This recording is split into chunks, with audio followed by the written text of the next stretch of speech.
You're in the Business Insurance Zone with me, Steve Savant, syndicated financial columnist and contributing author to Backroom Technician.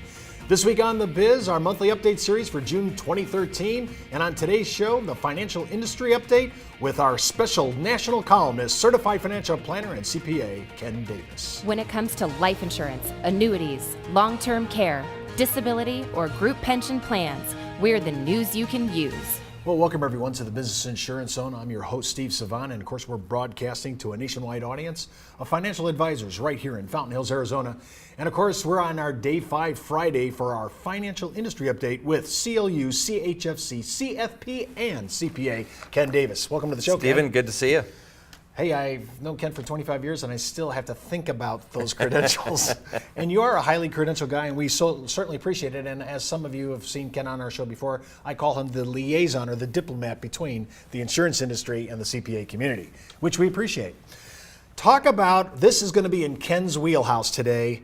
We're talking about the financial industry update, and I cannot let go of this. We might have to blow the whole first segment on this. We're going to talk about the IRS intrusion into tax-exempt filings for people who want to do tax-exempt or nonprofit charities, and all of a sudden there seems to be a political overtone to what this is going on, and it may even go as far as even audits, not just the tax-exempt.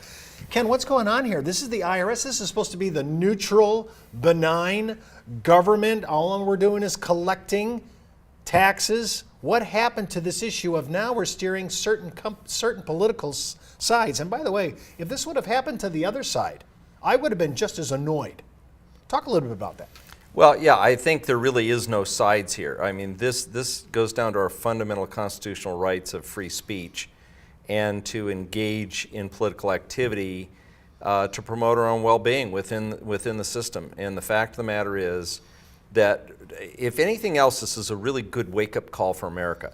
This points out that government is not benign.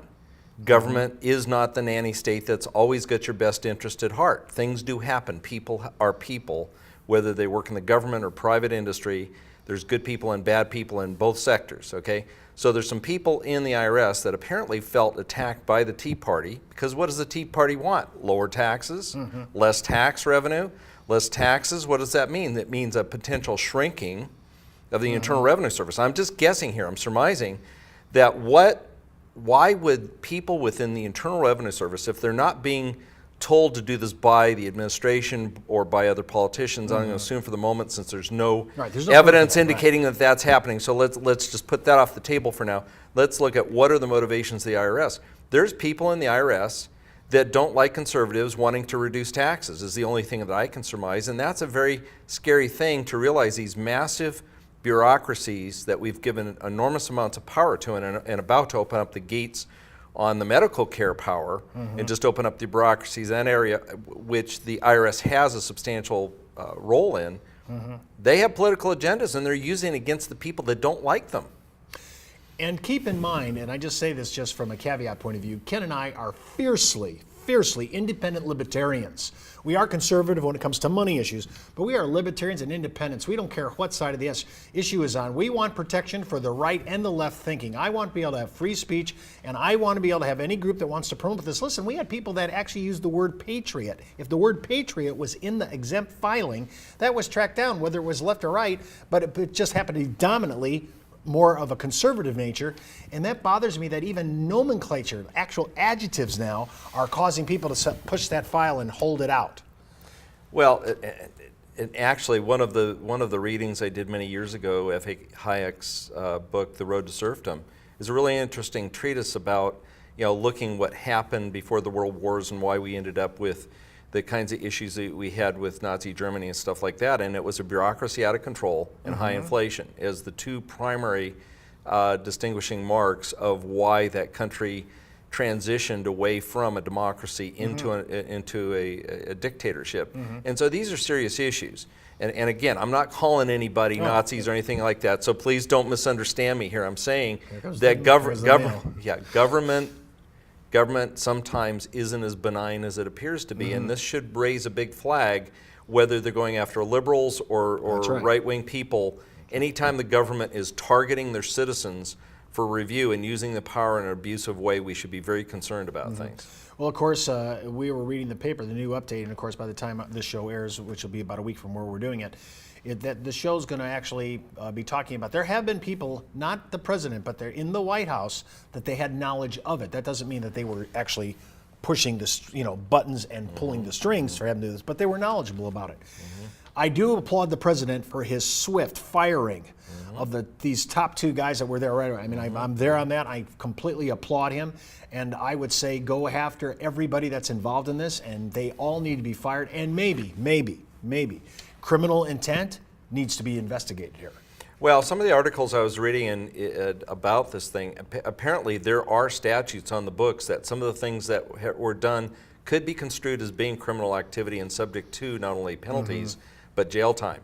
And quite frankly, if in fact these people did do what they say they're doing, I would like to see that, because we have to put the fear of God into these people in government that have a massive amounts of power over us, and that they're here to serve us, not to attack and come after us. Well, this has also opened up a whole nother area that I know that nobody wanted to open up from an IRS point of view, and that is now there seems to be targeting of 1040 filings by conservatives, questioning some of the exemptions or questioning how they're receiving their revenue.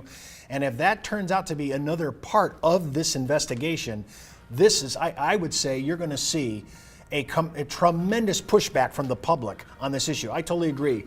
This is not benign any longer. This is actually proactive by a government agency to shut down part of the American population. Unbelievable.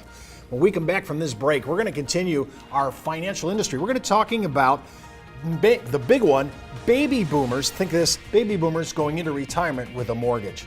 Talk about total change. Hey, and don't forget to enroll in IULUniversity.com for the best training, education, and sales support when it comes to life insurance for retirement income.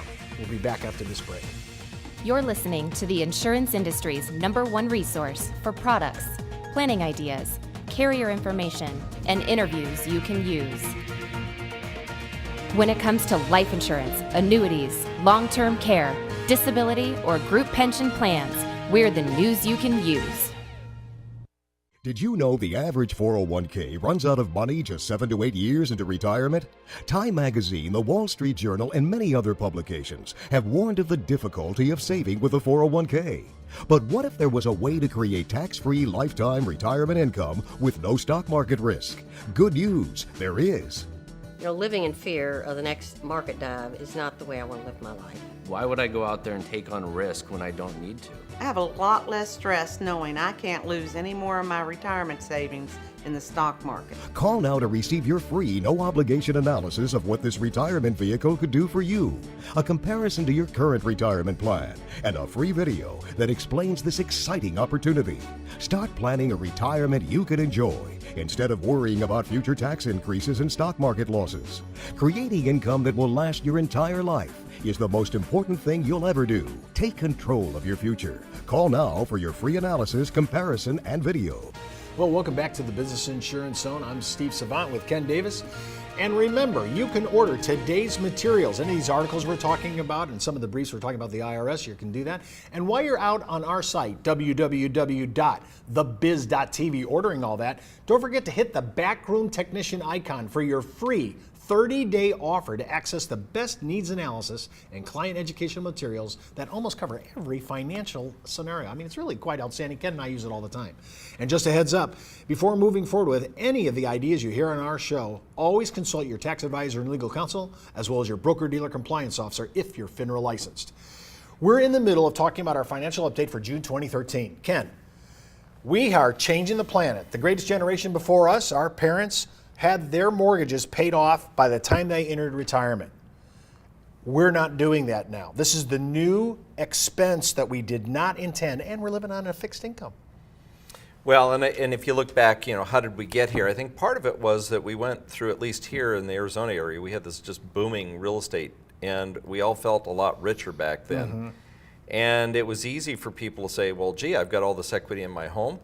I'm going to go out and borrow some of it, and I'm going to use it for this or that. Maybe they're starting a new business. Maybe it's a legitimate use of money, or they might have just been buying, Suns tickets or taking vacations or going somewhere, right? Well, they're not buying Suns tickets this year. Well, not with that kind of money, they're not. So, or maybe they're just taking a cue from our federal government and borrowing from the Chinese. I don't know. But anyway, the fact of the matter is we borrowed money against our houses. A lot of us had spent it, and now we're having to pay it back. And I think people are really surprised at the major shrinkage in the value of their homes, the shrinkage in the net worth, and they're really not going to be able to pay it off like they thought they were going to. Well, think about it. This is a cash flow item. We're trying to do retirement modeling, and all of our advisors that are coming back that we traffic with on a daily basis, whether on consumer blogs where I go or they're on producer blogs, everybody's saying, Steve, everybody's still carrying mortgages into retirement. I think this is going to come back to bite us. And this is why we have to think about it now. If there's still time to actually pull back and get this thing done with, because fixed income, I mean, think about it. We are just experiencing, and I don't want to get too much into this, but we're experiencing, most people are just now breaking even after 2008's debacle. We've had a great run on the market, and it's got us back to where we should have been.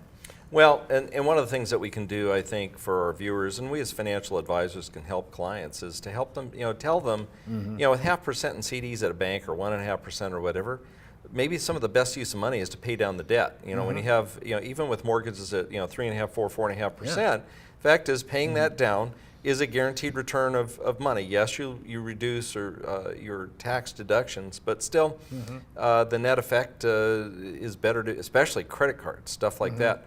And I think the other thing is it's just a natural phenomenon. People are able to work well past 65 now. Our generation, I mean, if you put the equivalent of what a person might look like in their ability to work, you might put that at 75 was equivalent to the old 65. And so, people are going to have to work longer, it looks like, to pay down these debts. So it does have a major effect. Now, there's many trends right now that many of our boomers, especially, they've now bifurcated the baby boomer generation into two groups. The older boomers now have pretty much committed. They're going to be working to 70 because they need the income. They're going to be waiting for Social Security at age 70. They're going to take their RMDs at age 70 because they have to, and they're going to try to have that house paid off. I mean, these are some of the big planning retirement goals that are up front. Now, all this in the backdrop of we are 6 months out or less from implementing Obamacare. We already know that we're already looking at the GAO and all these other people that are saying, here's what the numbers are, right? And I look at these numbers and I'm thinking, where's the tax savings? Well, not only that, but I look at the additional paperwork and administration that regulation requires. Obviously, they've hired thousands of additional Internal Revenue Service agents to help implement the penalties that are going to be charged for those that don't do it. They're in the process of hiring people across the country to coach or help people sign up for these insurance. They're called navigators. Navigators, Yeah. Right? Okay. And of course, the medical industry, the doctor's offices, hospitals, or whatever, are now being required to report ever more information to the federal government because they're controlling the situation. I mean, how does anybody expect that if you put these massive layers of additional administration in place and new federal government employees and stuff, that you're going to reduce the cost? How does that work? That they're claiming they're going to reduce cost, but in fact these additional layers of cost are going onto it. The only thing I've seen that makes any sense is the requirement of electronic data and updating systems in doctors' offices I'm not saying it will, but it's possible that it will reduce costs in that regard. But I see nothing else. Everything else looks like it's increasing costs, not decreasing costs. Surprisingly and shockingly, they're thinking about allowing ancillary insurances like life insurance and disability to be sold at the exchanges. Is that to me is a mind blower. Yeah, and I'm going to bring up something and understand I'm not an advocate of it. I was actually a little surprised to hear that somebody in our industry is now starting to promote this. They're basically saying, go out and get indemnity plans for like cancer or different kinds of things, daily cash kinds of stuff. Don't buy the major medical. They're proposing this and saying, if you really do get sick, then you can go without pre-existing conditions into Obamacare. This is adverse selection. The industry is already starting to game the system before it's even in place. And they're saying use critical illness, chronic illness riders on life insurance and annuities as part of your medical insurance plan. Yeah, we're slapping morbidity riders at no cost out a lot of times on mortality chassis with actuaries who only know life insurance. Okay,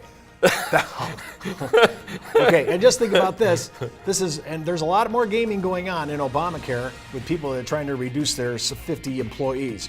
Remember, you can follow me on Twitter and on Facebook, LinkedIn, or email me at steve@thebiz.tv. That's the Buzz on the Biz for today. You've been in the zone, the business insurance zone. You're listening to the insurance industry's #1 resource for products, planning ideas, carrier information, and interviews you can use. When it comes to life insurance, annuities, long-term care, disability, or group pension plans, we're the news you can use.